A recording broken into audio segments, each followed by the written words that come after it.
Hello everyone, कैसे हो आप सभी लोग। आई होप आप बहुत अच्छे होंगे और अच्छे से तैयारी भी चल रही होगी। सो आज हम करने वाले हैं मंथली एमसीक्यू सीरीज का part 12 for the month of में। अगर आपने इसका प्रीवियस पार्ट नहीं देखा है तो आई बटन पे आप क्लिक कर सकते हैं। यहाँ पे आपको जो है लिंक इसका विजिबल हो जाएगा पार्ट नंबर 11 का। एंड अगर आपको इस लेक्चर की पीडीएफ चाहिए तो आप हमारा टेलीग्राम चैनल ज्वाइन कर सकते हैं, जिसका लिंक आपको डिस्क्रिप्शन बॉक्स में मिल जाएगा। ठीक है, so let's begin with this session. So first आपकी न्यूज़ है intellectual property catalyst initiative, and इसका एक प्लेटफॉर्म जो है CIPIE नाम से ये लॉन्च किया गया था and it is launch by the ministry of electronics and information technology. Right, ये आपका लॉन्च हुआ था national conference from patent to product accelerating IP commercialization in electronics and IT at the India habitat centre, जो new Delhi में हुआ था। Right, so इस event के दौरान intellectual property catalyst initiative and CIPIE platform को लॉन्च किया गया था। ठीक है, अब ये जो इनिशिएटिव है इसको इम्प्लीमेंट कौन करेगा? Centre for development of advance computing Pune जो है ये इसे इम्प्लीमेंट करेगा with the support from ministry of electronics and information technology. ठीक है, अब इसका एम क्या है? बेसिकली ब्रिज करना गैप को between publicly funded research and development and industry adoption, which enables stronger collaboration among the Ministry of Electronics and Information Technology organizations, startups, MSMEs, academia and industry। देखो, इस initiative का main aim क्या है कि जो innovations हैं, ठीक है, जो नए नए इनोवेशंस हैं वो बेसिकली लेबोरेटरी में ना रह के वो मार्केट तक जाए। ठीक है, ये जो इनिशिएटिव है ये सपोर्ट करेगा पेटेंट एंड IP को, इंटेलेक्चुअल प्रॉपर्टी को, and it will promote the commercialisation of the technology. Right, और ये कनेक्ट करेगा रिसर्चर्स को with the industry and startups. तो बेसिकली इसका काम क्या है? रिसर्च, बेसिकली जो रिसर्च हो रही है इसको रिसर्च से IP क्रिएशन करना, IP क्रिएशन से technology transfer, then commercialisation and then market deployment. Right, so ये इसका फुल इनोवेशन साइकिल रहेगा। ठीक है, इसका फीचर्स की बात करें तो IP सपोर्ट पहला पॉइंट है। दैट मीन्स फंडिंग करना यहाँ पे intellectual property and patent filing की। ठीक है, advisory services, prior art search, IP guidance, valuation, commercialisation support, ये सारी चीजें प्रोवाइड की जाए। टेक्नोलॉजी सपोर्ट यहाँ पे प्रोवाइड किया जाएगा, assessment of technology readiness, prototype to the product and development assistant, ये इस इनिशिएटिव के अंडर आपका रहेगा। इसके अलावा technology transfer, licensing, market deployment, ये पार्ट रहेगा आपका कमर्शलाइजेशन का। कोलैबोरेशन यहाँ पे किया होएगा बेसिकली स्ट्रेंथन करने के लिए इंडस्ट्री, एकेडमिया, स्टार्टअप पार्टनरशिप को to access to ministry of electronics and information technology supported technology. Right, अब इसका जो एक प्लेटफॉर्म लॉन्च किया गया था, डिजिटल प्लेटफॉर्म CIPIE, ये क्या करेगा? ये स्ट्रीमलाइन करेगा access to the IP and commercialisation support services, ये प्रोवाइड करेगा। ठीक है, इसको स्ट्रीमलाइन करेगा बेसिकली। ठीक है, और जो ये प्लेटफॉर्म है it will serve as a national digital repository of technologies developed through the ministry of electronics and information technologies supported research and initiative, research and development initiatives को। ठीक है, साथ में ही ये हेल्प करेगा स्टार्टअप्स, MSMEs को, इंडस्ट्रीज को आइडेंटिफाई करने के लिए deployable indigenous technologies and explore करने में कोलैबोरेशन अपॉर्चुनिटीज को। राइट, अब यहाँ पे अगर हम इंफॉर्मेशन की बात करें, एडिशनल इंफॉर्मेशन की, फाइनेंशियल ईयर 2026 में कितने पेटेंट आपके फाइल हुए हैं, तो यहाँ पे बताया गया है 1,10,375 पेटेंट एप्लीकेशन यहाँ पे फाइल हुई थी। अप्रॉक्सीमेटली 44% यहाँ पे आपके इलेक्ट्रॉनिक एंड IT सेक्टर से बिलोंग करती है। वहीं पे फाइनेंशियल ईयर 2026 में 1,43,729 टोटल फाइलिंग्स हुई थी, जिसमें से इलेक्ट्रॉनिक्स एंड IT डोमेन ने रिकॉर्ड किया है 52% rise in the filing of these patent. Right, now इस बेस क्वेश्चन कर लेते हैं। So the IP catalyst initiative is implemented by which organisation और इंस्टीट्यूशन? सो अभी हमने पढ़ा CDEC जो है centre for development of advance computing Pune, ये बेसिकली इसको इम्प्लीमेंट करेगा। ठीक है, so answer is option number C। अब CDEC की स्टैटिक इन्फॉर्मेशन भी कवर कर लेते हैं। इसका हेडक्वार्टर आपका पुणे महाराष्ट्र में लोकेटेड है। स्टैब्लिश इसे 1988 में किया गया था और इसके कारण DG आपके हैं मंगेश एथिरंजन। ठीक है, नेक्स्ट आपकी न्यूज है recently logistic ease across different states 2025 report जो है, बेसिकली इसका 7th एडिशन जो है वो आपका रिलीज किया गया था and it is release by the union minister Piyush Goyal, ministry of commerce and industry के जो हमारे मिनिस्टर हैं, and it was launch at the event logistic excellence advancement and performance shield leaps award 2025 का जो इवेंट था न्यू दिल्ली में, वहां पे इस रिपोर्ट को जो है आपका रिलीज किया गया था and this report is prepared by the DPIIT।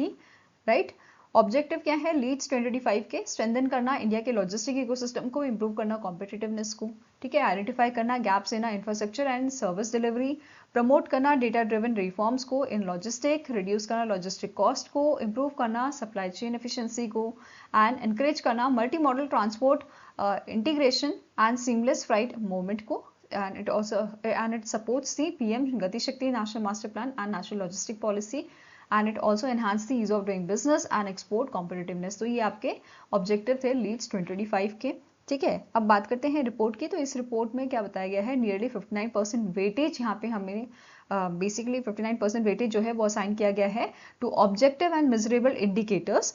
And इस बार यहाँ पे जो फ्रेमवर्क है वो आपके 3 टियर क्लासिफिकेशन से शिफ्ट करके 4 टियर क्लासिफिकेशन, 4 टियर कैटेगराइजेशन यहाँ पे हमें देखने को मिला है। मतलब पहले 3 इसके टियर थे, अब यहाँ पे 4 टियर हो गए हैं, ठीक है।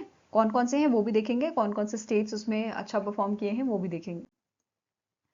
4 टियर कैटेगराइजेशन में पहले बात करते हैं एग्जाम्पलर्स की। टॉप परफॉर्मर इसमें आपका रहा है Tamil Nadu in the coastal states, Uttar Pradesh in the landlocked states, जो आपका अचीवर कैटेगरी, ये बेसिकली आपका अचीवर कैटेगरी से एग्जाम्पलर कैटेगरी में आया है, ठीक है। Mizoram from north eastern states and Delhi ने टॉप किया है in the UT. High performers की बात करें तो कोस्टल रीजन में गुजरात, केरला, महाराष्ट्र आपके high performers high performing state रहे हैं। लैंडलॉक में हरियाणा, तेलंगाना, छत्तीसगढ़, बिहार, नॉर्थ ईस्टर्न में त्रिपुरा, मेघालय एंड यूटीज में Jammu and Kashmir and Puducherry, right. Next category आती है एक्सीलरेटर, जिसमें कोस्टल में आंध्र प्रदेश, उड़ीसा, गोवा, कर्नाटक आपके शामिल हैं। लैंडलॉक स्टेट्स में आपके आते हैं पंजाब, झारखंड, मध्य प्रदेश, उत्तराखंड, हिमाचल प्रदेश, नॉर्थ ईस्टर्न में नागालैंड, अरुणाचल प्रदेश, मणिपुर एंड असम। यूटीज में Dadra and Nagar Haveli, Daman and Diu, Chandigarh, Ladakh and Lakshadweep, right. Growth Sikar में आते हैं आपके कोस्टल में वेस्ट बंगाल, लैंडलॉक में राजस्थान, नॉर्थ ईस्टर्न में सिक्किम एंड यूटीज में Andaman and Nicobar island, okay. इसके बाद बात करते हैं लीप्स अवार्ड की, जो 4th एडिशन इस बार दिया गया था आपका, ठीक है। इसमें यहाँ पे बेसिकली जो अवार्ड है इनको डिजाइन किया जाता है रिकॉग्नाइज करने के लिए ऑर्गेनाइजेशन को that have demonstrated leadership, operational excellence, innovation, आपका sustainability in logistic and supply chain management, ठीक है। इसके कुछ पैरामीटर्स होते हैं जैसे technological innovation, environmental, social and governance practices, multi modality, ठीक है। तो ये सारे आपके इसके पैरामीटर्स हैं, राइट। अब इसमें आपके सब कैटेगरीज भी आती है, जैसे कैटेगरी 1 में आपका है कोर लॉजिस्टिक, और इसमें सब कैटेगरी है जैसे एयर फ्राइट सर्विस प्रोवाइडर, इसमें विनर फेडेक्स रहा है आपका, ठीक है। FedEx express transportation and supply chain services. Maritime freight services service provider में MSC agency India private limited. Road freight service provider में आपका safe express private limited. Rail freight service provider में DP world rail logistic private limited को ये award मिला है। Multi modal transport operators में आपका प्रदीप परिवहन लिमिटेड को। वेयर हाउस सर्विस प्रोवाइडर में TVS industrial and logistic parks को। वेयर हाउस सर्विस प्रोवाइडर में फ्रॉम एग्रीकल्चर इट इज इंडिगोल प्राइवेट लिमिटेड, राइट। एमएसएमई की बात करें तो एमएसएमई लॉजिस्टिक सर्विस प्रोवाइडर जो है इनको इसमें शिप वेव्स ऑनलाइन लिमिटेड को विनर अनाउंस किया गया था।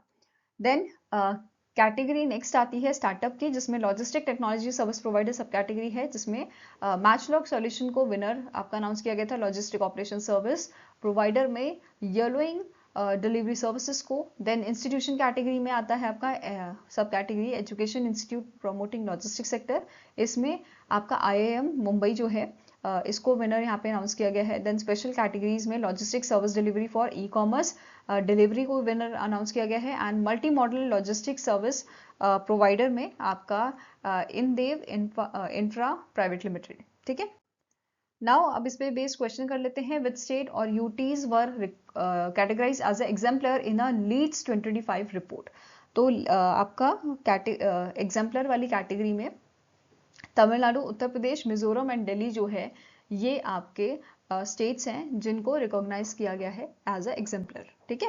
Tamil Nadu, Uttar Pradesh, Mizoram and Delhi, okay.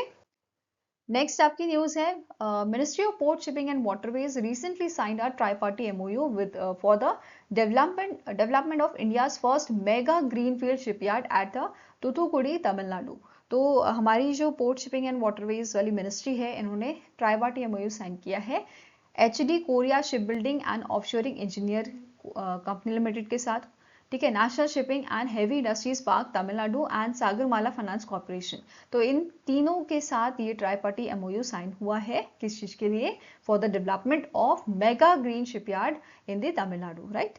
अब ये जो शिपयार्ड है इसकी कैपेसिटी क्या रहेगी? 2.5 मिलियन ग्रॉस टोनेज की इसकी कैपेसिटी रहेगी एंड ये कंट्रीब्यूट करेगा more than half of India's 4.5 MGT target under the maritime Amritkaal vision 2047, ठीक है। इसका गोल है पोजीशन करना इंडिया को among the top 5 ship building Nations globally, okay. Now employment की बात करें तो ये नियरली 15,000 डायरेक्ट जॉब्स जो है ये जनरेट करेगा along with the major indirect employment opportunities through the ancillary industries, logistic and regional supply chain. Project status की बात करें तो यहाँ पे क्या बोला है, अभी टेक्नो इकोनॉमिक फिजिबिलिटी रिपोर्ट जो है ये कंप्लीट हो चुकी है, डिटेल प्रोजेक्ट रिपोर्ट ये अंडर प्रिपरेशन है, और यहाँ पे इन प्रिंसिपल क्लियरेंस यहाँ पे मिला है इनको from the national ship building mission से, ठीक है। पॉलिसी की बात करें तो ये जो प्रोजेक्ट है it is backed by the government of India ₹70,000 crore ship building policy package, जो 2025 में आपका लॉन्च किया गया था under the 4 pillar strategy, accelerate करने के लिए ग्लोबली कॉम्पिटिटिव शिप बिल्डिंग को, राइट। इसके अलावा यहाँ पे जो हमने आपका NSHIP तमिलनाडु की जो ऑर्गेनाइजेशन है जिसके साथ MOU साइन हुआ था, इसकी बात करें तो ये एक स्पेशल पर्पस व्हीकल है जो जॉइंटली प्रमोट करता है, which is jointly promoted by VO Chidambaram port authority and state industries promotion corporation of Tamil Nadu, okay.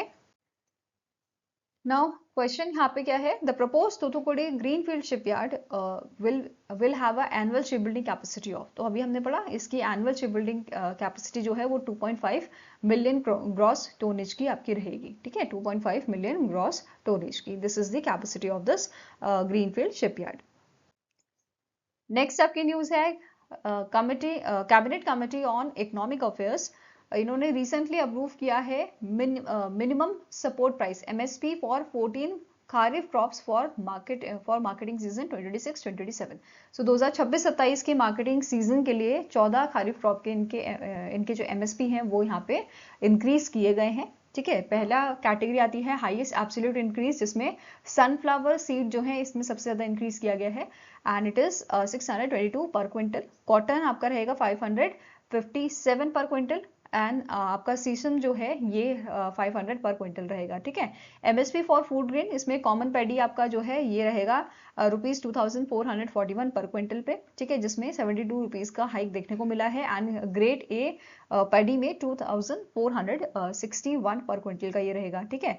Gross आपका कोरस ग्रेन जो है इसमें मेज 2410 पर क्विंटल, बाजरा 2900 पर क्विंटल, ठीक है। रागी जो है 5205 पर क्विंटल, जवार हाइब्रिड जो होगा वो आपका 4023 पर क्विंटल है, और जो आपका जवाहर दंदी है ये 4073 पर क्विंटल का प्राइस इसका सेट किया गया है।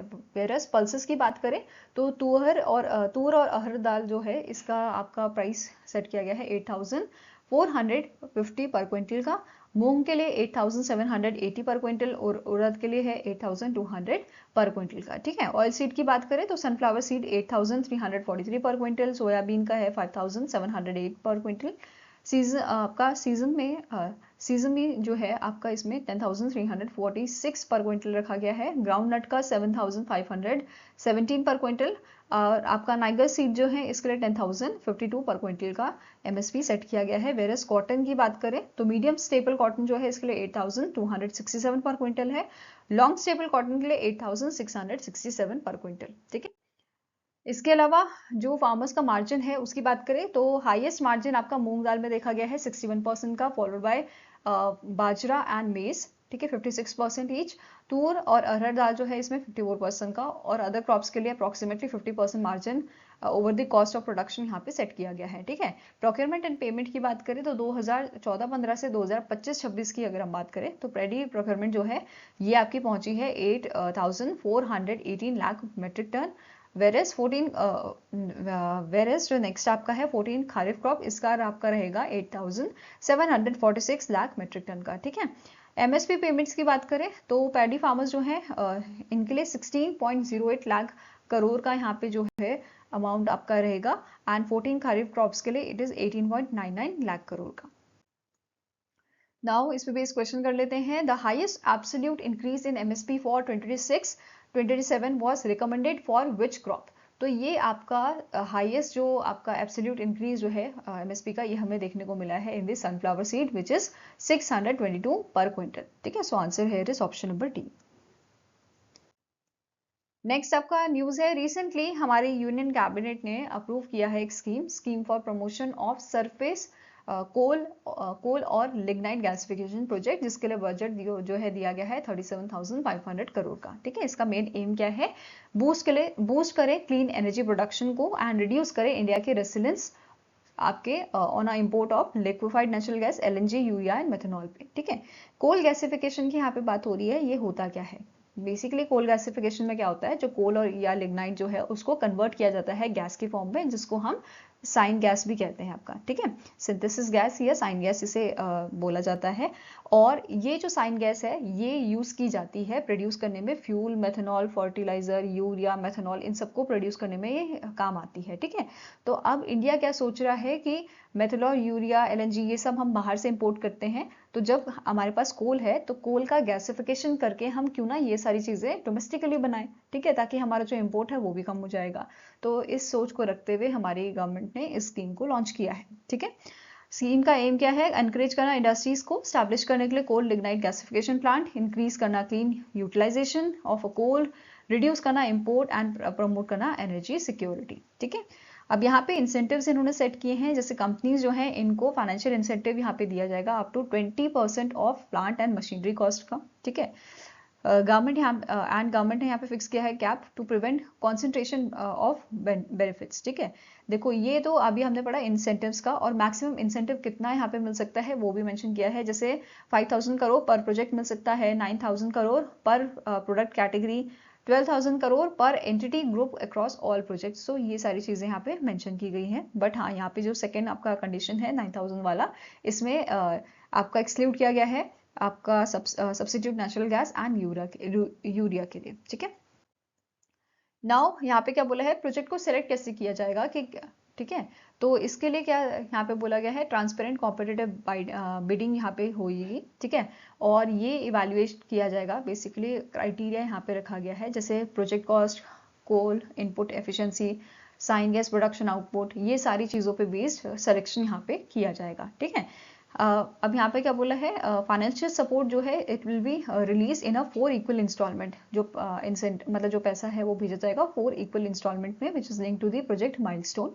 ठीक है, साथ में नोट करना है यहाँ पे गवर्नमेंट ऑफ इंडिया ने जो है एक्सटेंड किया है coal linkage tenure up to 30 years under the non regulated sector link to auction framework. ठीक है, तो ये न्यूज भी आपको याद रखना है। ठीक है, इसके अलावा साथ में ही यहाँ पे इंडिया का जो टारगेट है इस स्कीम के तहत वो भी मेंशन किया गया है, जैसे गैसिफिकेशन हमें करना है नियरली 75 मिलियन टन्स का of a coal and lignite, and accelerate करना है national target of 100 million tons by 2030। ठीक है, इसके अलावा इस स्कीम की बात करें तो ये जो स्कीम है ये बेसिकली अट्रैक्ट करेगी इन्वेस्टमेंट 2.5 से 3.0 लाख करोड़ का। ठीक है, एम्प्लॉयमेंट जनरेशन ये करेगी, डायरेक्ट एंड इनडायरेक्ट जॉब्स ये बेसिकली प्रोवाइड करेगी 50,000 लोगों को। साथ में ही यहाँ पे रेवेन्यू जनरेशन की बात करें तो अप्रोक्सीमेटली 6,300 करोड़ का एनुअली यहाँ पे जो है रेवेन्यू जनरेशन यहाँ से इस स्कीम से होगा फ्रॉम 75 मिलियन टन्स गैसिफिकेशन से। ठीक है, now question here is the union cabinet approved the scheme for promotion of surface coal or lignite gasification projects with a total budget outlay of,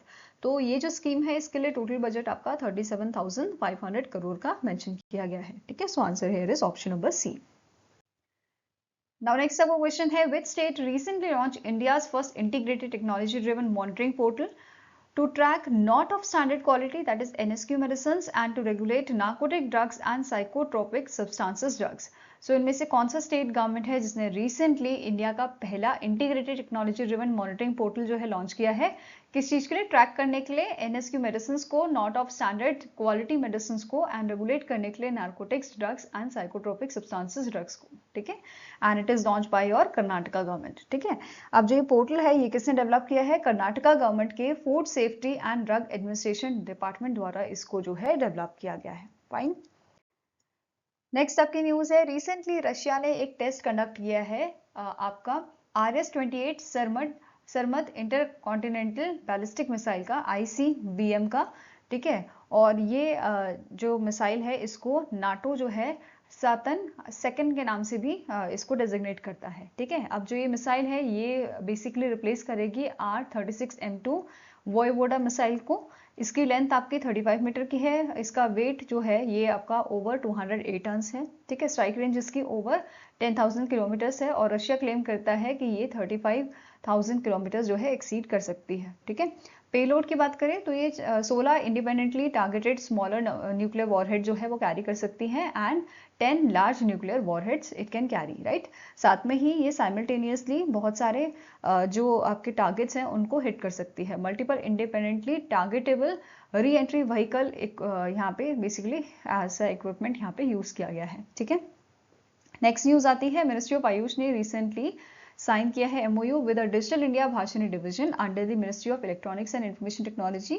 इसका main aim क्या है, strengthen करना multilingual access to the AYUSH digital services using your AI powered language technologies, ठीक है। अब ये जो agreement है ये साइन हुआ है between the doctor Subodh Kumar जो डायरेक्टर है मिनिस्ट्री ऑफ आयुष के एंड अमिताभ नाग जो CEO है आपके इसके डिजिटल इंडिया भाषिणी डिवीजन के, ठीक है। इनके बीच में ये अग्रीमेंट साइन हुआ था, फाइन। इसके साथ आपको नोट करना है भाषिणी राज्यम अभाषिणी सहयोग प्रोग्राम जो है इसके तहत भाषिणी प्लेटफॉर्म जो है इसको इंटीग्रेट किया गया है with the Ayush grid portals applications AI enabled services and it outreach in the and it outreach in all 22 scheduled languages of India, ठीक है। इसके अलावा यहाँ पे क्या बोला गया है, the initiative is also support development of domain specific multilingual terminology system Ayush language data sets and ये सपोर्ट करेगा कॉन्टेक्चुअल AI मॉडल्स को for health care and wellness communication, ठीक है। इसके अलावा यहाँ पे कवरेज की बात करें तो इसमें इंक्लूड होगा आपका Ayurveda, Unani Siddha, yoga and naturopathy, Sowa Rigpa and homoeopathy, ठीक है। नाउ इसके अलावा नेक्स्ट न्यूज आपकी आती है, रिसेंटली इंडियन आर्मी और इंडियन नेवी ने एक मेमोरेंडम ऑफ एसोसिएशन साइन किया है on the affiliation to strengthen inter-service cooperation, operational cohesion and jointness among the armed forces, ठीक है। इसमें सिग्नेटरीज की बात करें तो लेफ्टिनेंट जनरल VPS कौशिक जो हैं इन्होंने इंडियन आर्मी से and vice admiral Gurcharan Singh जो चीफ ऑफ पर्सनल है इंडियन नेवी के, इनके बीच में ये अग्रीमेंट जो है साइन हुआ था, ठीक है। इसके अलावा नेक्स्ट आपकी न्यूज है, इंडिया ने रिसेंटली होस्ट किया था किम्बेरली प्रोसेस KP इंटरनेशनल मीटिंग को। ये 11 से 14 मई तक चली थी, मुंबई महाराष्ट्र में हुई थी और इसका फोकस एरिया आपका था responsible diamond trade, conflict diamond prevention, transparency in trade, strengthen Kimberley process certification scheme, ठीक है। अब यहाँ पे जो मेंबर्स थे they also discuss the socio economic welfare formalisation and regularisation of artisanal and alluvial diamond miners in producing nation, ठीक है। तो बस ये मीटिंग कहाँ हुई थी और क्या डिस्कशन हुआ था उसके बारे में यहाँ पे बस इतना ही है, ठीक है। नेक्स्ट आपको क्वेश्चन है, लार्सन एंड टर्बो ने रिसेंटली एक स्ट्रैटेजिक पार्टनरशिप की है एक फ्रांस बेस्ड कंपनी के साथ for delivering advance unmanned mine counter measure system for the Indian navy. So कौन सी ये कंपनी है जिसके साथ L&T ने ये पार्टनरशिप की है? So it is your Excel technology, ठीक है। एक्सेल टेक्नोलॉजी के साथ इनका जो है पार्टनरशिप हुआ है, फाइन, डिलीवर करने के लिए advance unmanned mine counter measure systems for the Indian navy, right.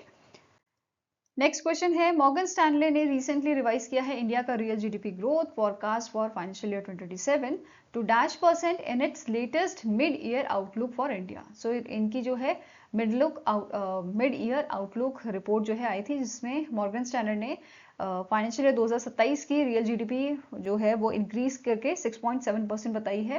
पहले ये इन्होंने 6.2% पे जो है प्रीवियस प्रोजेक्शन दी थी एंड नाउ 50 बेसिस पॉइंट जो है इन्होंने अभी इसे बढ़ाया है, इंक्रीज किया है, ठीक है। इसके अलावा और क्या बोला गया था इस रिपोर्ट में, इसमें प्रोजेक्ट किया गया है इंडिया की जीडीपी ग्रोथ फाइनेंशियल ईयर 2028 के लिए 7% पे। इन्फ्लेशन जो है ये बताया है expected to average of 4.7% financial year 2027 के लिए एंड कैपिटल एक्सपेंडिचर जो है ये इन्होंने बताया है 11.5% ईयर ऑन ईयर बेसिस पे इन दी फाइनेंशियल ईयर 2027, ठीक है। अब बात कर लेते हैं स्टैटिक इन्फॉर्मेशन की। मॉर्गन स्टैनले के चेयरमैन एंड CEO हैं Ted pack headquarter New York USA में लोकेटेड है और 1935 में इसको स्टैब्लिश किया गया था। ठीक है, नाउ नेक्स्ट आपका क्वेश्चन है which bank partnered with Visa to launch India's first US dollar denominated debit card for NRI customers. तो इनमें से कौन सा बैंक है जिसने वीजा के साथ मिलकर लॉन्च किया है नया डेबिट कार्ड एनआरआई कस्टमर्स के लिए?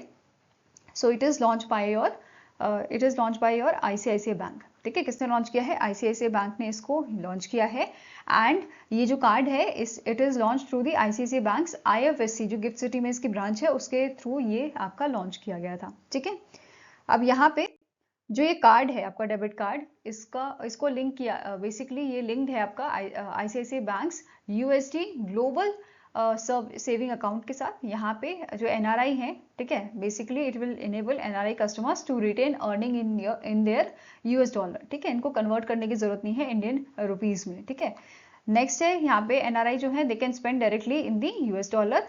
कोई फॉरेन एक्सचेंज मार्कअप फी यहाँ पे नहीं लगेगी, कोई जीएसटी नहीं लगेगा। ठीक है, प्रीवियसली क्या होता था, इंटरनेशनल ट्रांजैक्शन जो है इसमें 3.5% करेंसी मार्कअप फी लगती थी, अब ये 0 कर दी गई है। मतलब इस डेबिट कार्ड की बात कर रहे हैं यहाँ पे। ठीक है, क्या फीचर्स हैं? It is equipped with the EMV chip enable technology, Europay master card visa standard जो है चिप इनेबल्ड टेक्नोलॉजीज में यूज की गई है, जो सपोर्ट करता है ATM withdrawals, point of sale transaction and e commerce payment. ये सारी चीजें सपोर्ट करता है ये। ठीक है, नाउ नेक्स्ट क्वेश्चन है which bank recently launch the FD backed business multiplier metal credit card for founders, entrepreneurs, startups and business owner.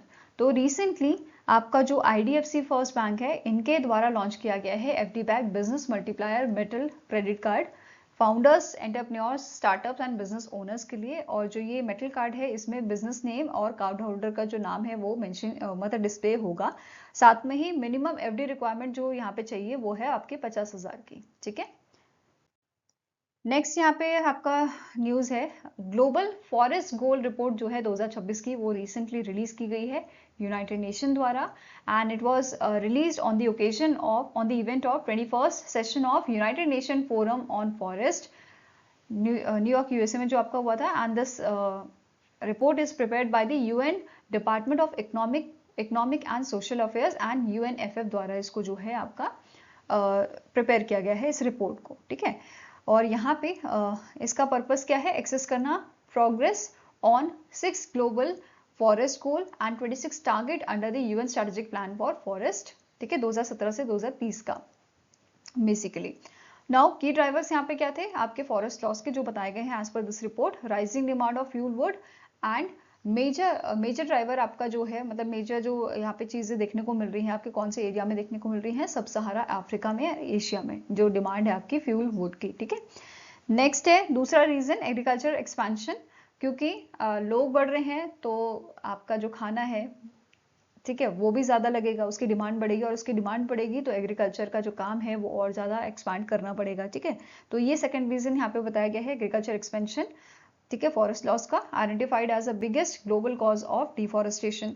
Next यहाँ पे पॉइंट आपका है ग्लोबल फॉरेस्ट कवर ट्रेंड की अगर हम बात करें तो ये आपका 2015 से 2025 के बीच में अगर हम देखें तो ये जो है पहले 4.18 बिलियन हेक्टेयर हुआ करता था, अब ये 2025 में 4.14 बिलियन हेक्टेयर रह गया है। ठीक है, नेट एनुअल लॉस जो हमें देखने को मिल रहा है वो है 4.12 मिलियन हेक्टेयर का। ठीक है, इसके अलावा एरियाज जहाँ पे सबसे ज्यादा फॉरेस्ट लॉस हमें देखने को मिल रहा है south America, approximately 4.1 million hectare per year हम जो है यहाँ पे फॉरेस्ट एरिया को खत्म होता देख रहे हैं। देन नेक्स्ट आता है अफ्रीका, जिसमें approximately 3 million hectare per year जो है यहाँ पे फॉरेस्ट कम होता जा रहा है। प्राइमरी फॉरेस्ट की बात करें तो 16 मिलियन हेक्टेयर जो है अभी तक 2015 से 2025 के बीच में हमने जो है लॉस्ट किया है, मोस्टली साउथ अमेरिका से ये आपका देखने को मिल रहा है। एंड फॉरेस्ट कवर जो है ये बताया गया है approximately 33.33% of earth's land area जो है ये फॉरेस्ट कवर आपका है। ठीक है, और हम इसे धीरे धीरे करके खोते जा रहे हैं। नाउ नेक्स्ट पॉइंट क्या बोल रहा है? Human and economic dependence, approximately 1.6 billion people जो है ये डिपेंड करते हैं on the forest for livelihoods. And global forest economy जो है ये अप्रोक्सीमेटली कंट्रीब्यूट करती है 1.5 trillion US dollar annually. Right, next point बोल रहा है क्लाइमेट लिंक्ड प्रेशर्स, जैसे सूखा पड़ गया, वाइल्ड फायर्स जो होती हैं वो लग गई, हीट वेव जो हैं ये बहुत इफेक्ट करते हैं आपके फॉरेस्ट को, ठीक है, जिसकी वजह से यहाँ पे डिग्रेडेशन होता रहता है, ठीक है। इसके अलावा नेक्स्ट पॉइंट क्या बोला है, रिस्टोरेशन प्रोग्रेस की अगर हम बात करें तो आपका जो है 91 कंट्रीज ने प्लेज ली थी, ये रीस्टोर करेंगे अप्रोक्सीमेटली 190 मिलियन हेक्टेयर का एरिया, ठीक है। और इसमें से क्या बोला है, ओनली 44 मिलियन हेक्टेयर ही अभी तक रीस्टोर किया जा चुका है। कितना स्टोर करने की बात की गई थी, अप्रोक्सीमेटली 190 मिलियन, और अभी तक 44 मिलियन, आधा भी नहीं बेसिकली हुआ है, ठीक है। 2025 तक इतना रिस्टोर हुआ है। एशिया ने इसमें सबसे ज्यादा योगदान दिया है, हाईएस्ट प्रोग्रेस एशिया की यहाँ पे देखने को मिली है, approximately 31 million hectare, 42.2% of placed area जो है ये आपका एशिया द्वारा जो है यहाँ पे आपका जो है रिस्टोर किया गया है, ठीक है। नेक्स्ट यहाँ पे वो बात की जा रही है फंडिंग गैप की। तो बेसिकली जितना पैसा चाहिए यहाँ पे इन सब चीजों को ठीक करने के लिए, उतना पैसा उतनी फंडिंग जो है वो यहाँ पे नहीं मिल रही है। जैसे यहाँ पे बताया गया है global finance for sustainable forest management, ये 84 बिलियन यूएस डॉलर आपकी 2023 में थी, ठीक है। रिक्वायरमेंट कितनी है, 2030 तक हमारी रिक्वायरमेंट है 300 बिलियन यूएस डॉलर की एनुअली, और हमारे पास सिर्फ इतनी फंडिंग अभी देखने को मिली थी, ठीक है। प्रोग्रेस की बात करें ऑन द गोल्स, जैसे टारगेट हमारे 26 टारगेट थे, 7 ब्रॉडली अचीव कर चुके हैं, 17 पार्शियली अचीव्ड हम कर चुके हैं, और 2 तो ऐसे चले हैं ऑफ द ट्रैक, जैसे रिवर्सिंग फॉरेस्ट लॉस बाय 2030, तो ये बेसिकली राम भरोसे चल रहा है, ठीक है। Eliminating extreme poverty among the forest dependent population, तो ये दोनों आपके जो बेसिकली टारगेट हैं ये तो ऑफ द ट्रैक चल रहे हैं as per this report. Now next बात करते हैं स्टैटिक इन्फॉर्मेशन की, United nation forum on forest की। तो इसके डायरेक्टर हैं जूलियट बियाओ कोंदेनुक्पो। हेडक्वार्टर इसका न्यूयॉर्क यूएसए में लोकेटेड है, और इसे 2000 में इन ईयर 2000 इसको स्टैब्लिश किया गया था, ठीक है।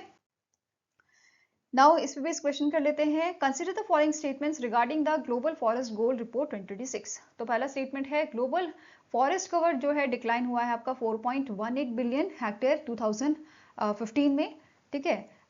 ये 2025 तक आते आते कितना हुआ है, 4.14 बिलियन, तो ये स्टेटमेंट तो करेक्ट है आपकी। दूसरा स्टेटमेंट कह रहा है 91 कंट्रीज ने प्लेज लिया था रिस्टोर करने का 190 million hectare of forest, but अभी तक 44 मिलियन हेक्टेयर ही हम रिस्टोर कर पाए हैं by 2025, this is also correct. Global finance for sustainable forest management was 84 billion US dollar in the year 2023, far below the required of requirement जो आपकी है वो कितनी है, 300 बिलियन यूएस डॉलर की है annually by 2030, so this is also correct. ये तीनों स्टेटमेंट आपके करेक्ट है, तो आंसर क्या हो जाएगा, option number D, 1, 2 and 3 are correct, ठीक है। तीनों स्टेटमेंट्स करेक्ट है आपकी, फाइन। यहाँ पे हिंदी वर्जन आप इसका देख सकते हो, ठीक है।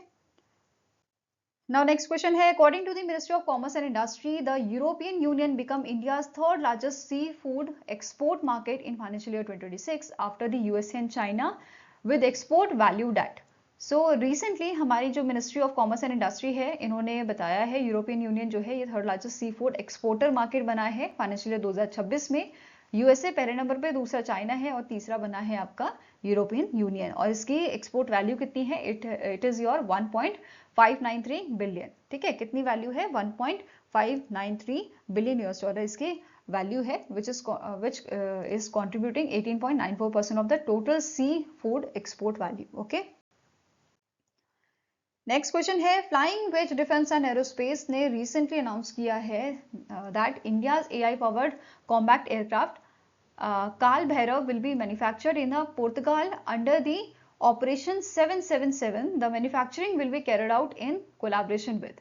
सो flying wedge defence and aerospace जो है इस कंपनी ने अनाउंस किया है कि इंडिया का जो एआई पावर्ड कॉम्बैट एयरक्राफ्ट है काल भैरव, ये पुर्तगाल में मैन्युफैक्चर किया जाएगा अंडर दी ऑपरेशन 777। अब ये ऑपरेशन 777 क्या है, बेसिकली ऑपरेशन 77 का मेन एम क्या था, स्टैब्लिश करना 7 global headquarter across the 77 countries, ठीक है। और ये जो यहाँ पे बात की गई है ये किसका पार्ट है, ऑपरेशन 777 का, और यहाँ पे जो काल भैरवा है इसको मैन्युफैक्चर किया जाएगा जो हेडक्वार्टर आपका पुर्तगाल में है वहां पे। और कौन सी कंपनी इसको बेसिकली मैन्युफैक्चर करेगी, तो इसका नाम है स्केच पिक्सल एलडीए, ठीक है। ये कंपनी इसको बेसिकली आपकी flying wedge defence and aerospace के कोलैबोरेशन के साथ ये इसको डेवलप करेंगे काल भैरवा को पुर्तगाल में, ठीक है। नेक्स्ट यहाँ पे बात करते हैं काल भैरव की। इंडिया का first AI powered combat aircraft है, ठीक है। ये medium altitude long endurance autonomous combat aircraft है, जिसे डिजाइन किया गया है फॉर द मॉडर्न वेलफेयर। की फीचर्स की बात करें, अराउंड 3000 किलोमीटर इसकी रेंज है, एंड्योरेंस है 30 आवर्स का, ओवर 30 आवर्स का। It is AI based target recognition system, swarm coordination capabilities है इसमें, and it has a secure encrypted communication system, ठीक है। नेक्स्ट क्वेश्चन आता है, which Indian state become the first to complete all priority areas under the deregulation phase 1 and phase 2 reforms aimed at improving the ease of doing business. So सबसे पहले deregulation समझते हैं क्या होता है। डीरेगुलेशन मीन्स जहां पे अननेसेसरी आपके गवर्नमेंट रूल्स हैं उनको हटा दिया जाए, this is known as your deregulation, ठीक है। किस चीज के लिए? सिंप्लीफाई करने के लिए प्रोसेस को, ठीक है, जो भी प्रोसीजर है उनको सिंप्लीफाई करने के लिए, अप्रूवल्स को स्पीड अप करने के लिए, ठीक है। एंड यहाँ पे बात की जा रही है basically business, ease of doing business को और अच्छा और जल्दी करने के लिए, ठीक है। ये सब यहाँ पे किया गया था त्रिपुरा में, फाइन। सो आंसर यहाँ पे आपका क्या हो जाएगा, दैट इज त्रिपुरा जो है ये आपका पहला स्टेट बना है जिसने कंप्लीट किया है all priority area under the deregulation phase 1 and phase 2 reforms, ठीक है। क्लियर है? किस पर्पज से किया गया है? इंप्रूव करने के लिए ईज ऑफ डूइंग बिजनेस को, राइट। इसके बारे में डिटेल में देखते हैं।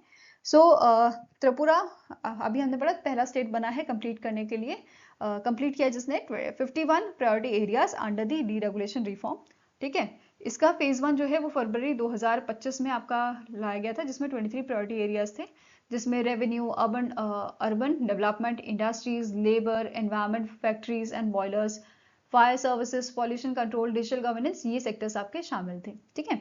इसमें भी कुछ आपके और सेक्टर्स हैं जिसमें कुछ चेंजेस किए गए हैं, जैसे लैंड एंड अर्बन रिफॉर्म्स की बात करें तो यहाँ पे रिड्यूस किया गया है लैंड यूसेज कैटेगरी 100 से ओवर 100 से 10 में, एंड इंट्रोड्यूस किया गया है flexible zoning and mix land usage को, ठीक है, यूज को।